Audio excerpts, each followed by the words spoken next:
The explorer followed the baby hedgehog searching for food in the arid land.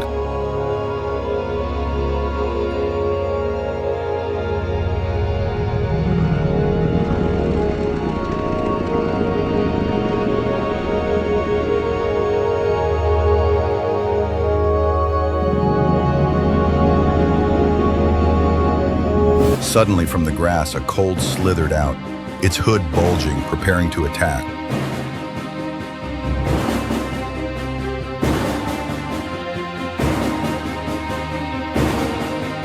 The hedgehog turned around, its spines erect, ready to defend.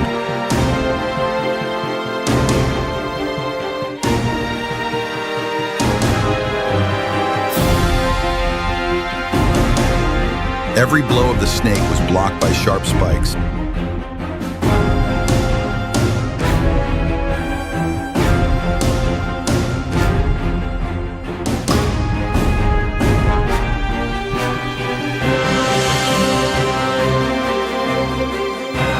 After several attacks and injuries, the snake retreated, leaving its unsuccessful prey behind.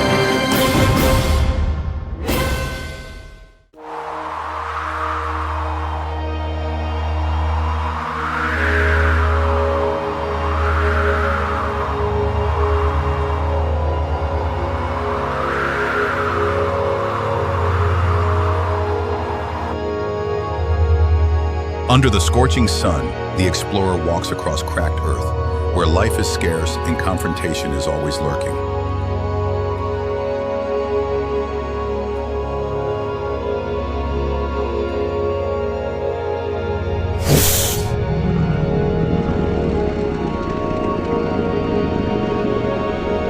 On the dry ground, the cobra and the mongoose accidentally came face to face. Both stopped, eyes blazing with tension.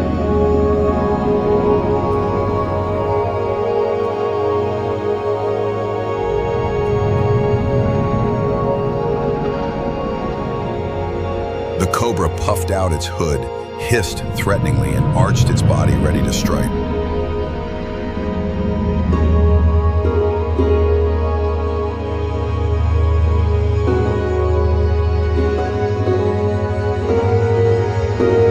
But the mongoose stood, still not retreating. It lowered its body, its eyes fixed on its enemy, calm, cold.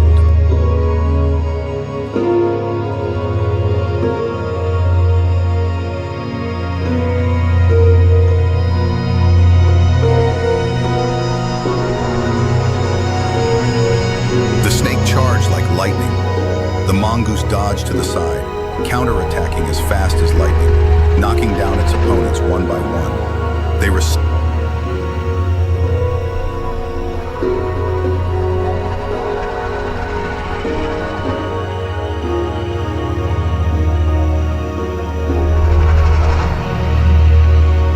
After the deadly bite, the cobra hissed one last time and collapsed. The mongoose stood in the middle of the dry, cracked ground, breathing evenly, victorious.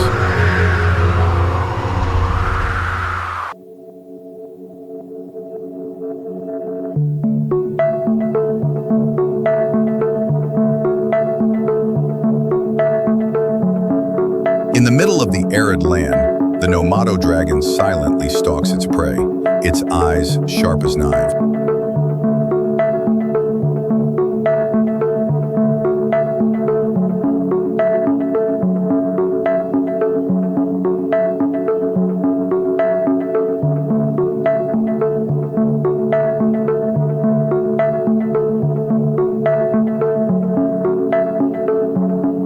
A long shadow slithered across the sand, the cobra bulging its hood, its tongue flashing menacingly.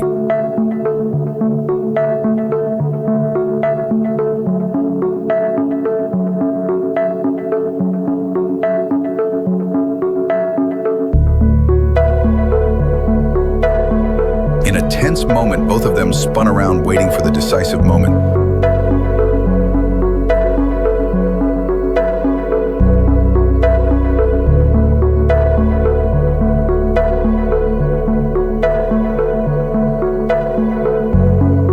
Thunder and lightning flashed. Nomado charged his teeth, locking onto the snake's body.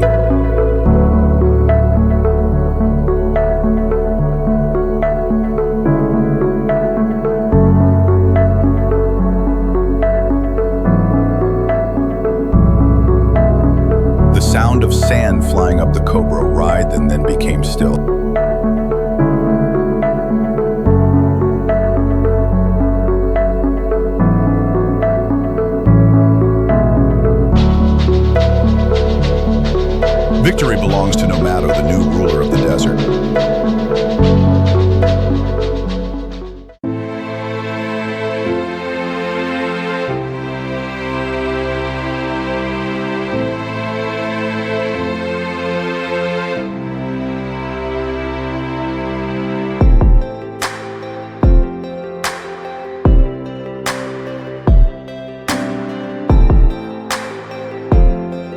The ground was hot under my feet as I followed the tracks of animals in the arid region that were dying from the prolonged drought.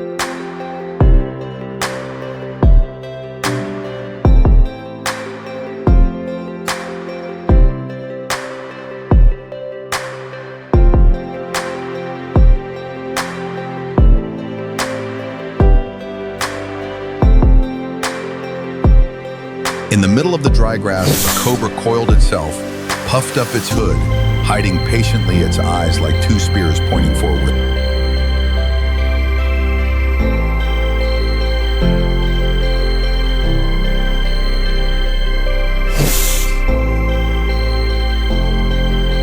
A hedgehog approached hesitantly, taking a few steps.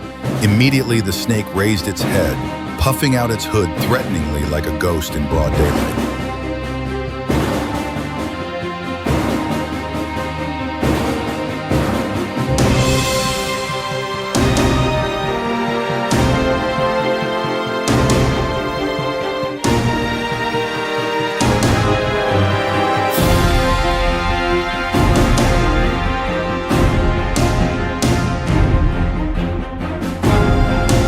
The snake attacked, but each blow was met with sharp porcupine quills, causing its body to bleed.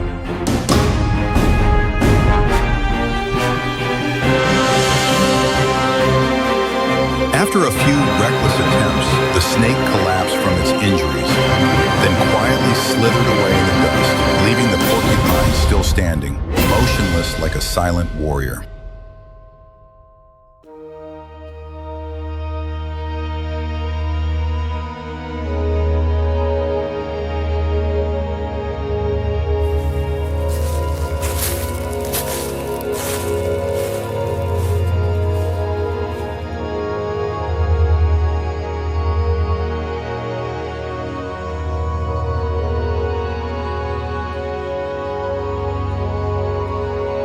A porcupine was crouching and digging under a tree, so absorbed in looking for insects that he was unaware of the approaching danger.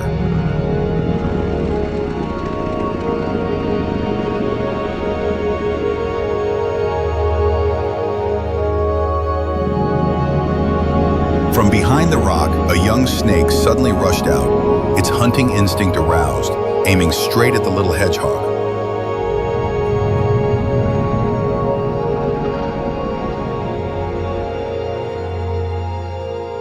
But when the snake bites, hundreds of porcupine spines stand up sharp in perfect defense.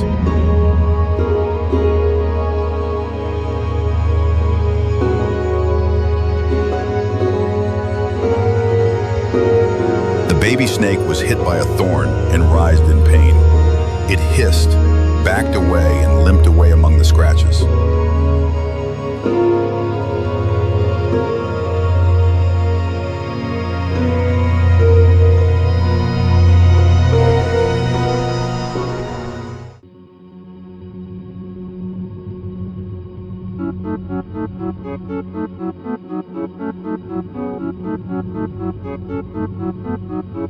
A cobra suddenly appeared, slithering quickly towards the mongoose, hood bulging, ready to kill its prey.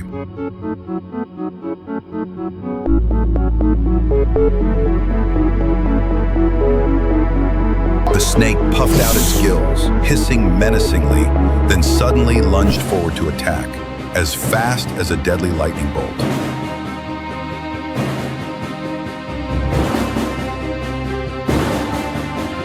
But the mongoose did not back down. It growled softly, jumped away from the bite, then counterattacked with its sharp teeth.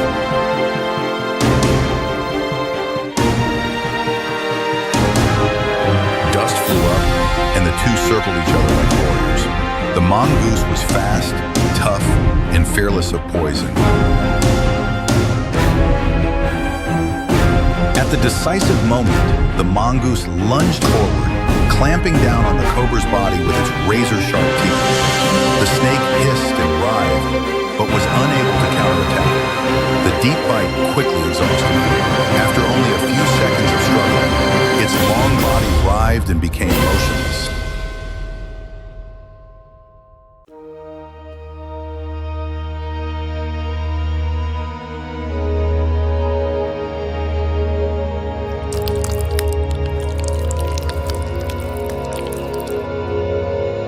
In the flooded forest where silence can kill, the lynx ventures into the realm of the dead.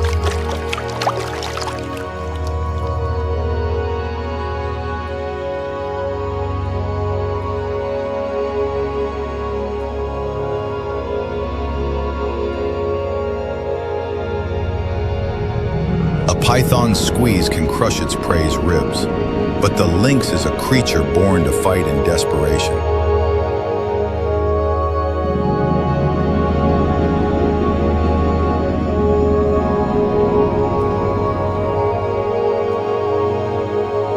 The war now is of will, of survival instinct. There is no longer right or wrong, only life and death.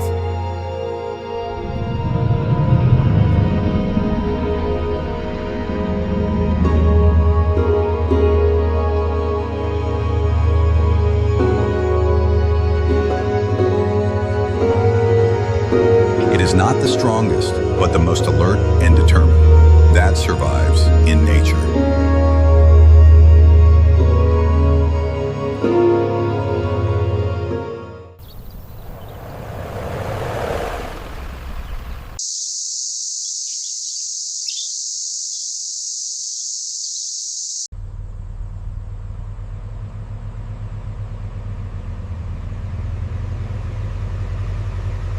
On the deserted trail, the explorer suddenly stopped when he saw a small bird lying on its side, breathing weakly.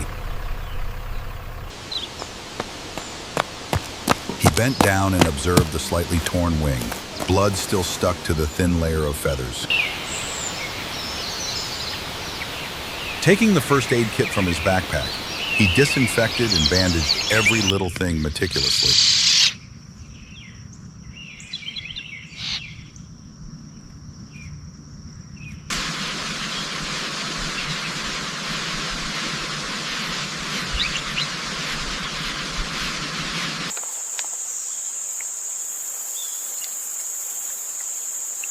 He gave the bird clean water to drink, then gave it some soft food to peck at little by little.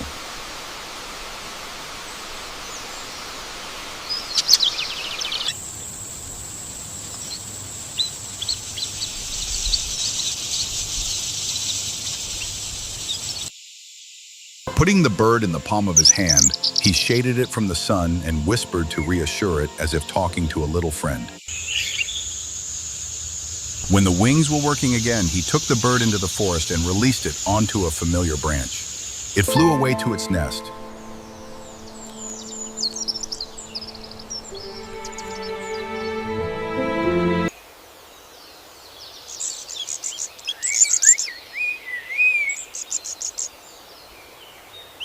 He looked on, a slight smile on his lips. Nature had received a small creature, and he continued his journey.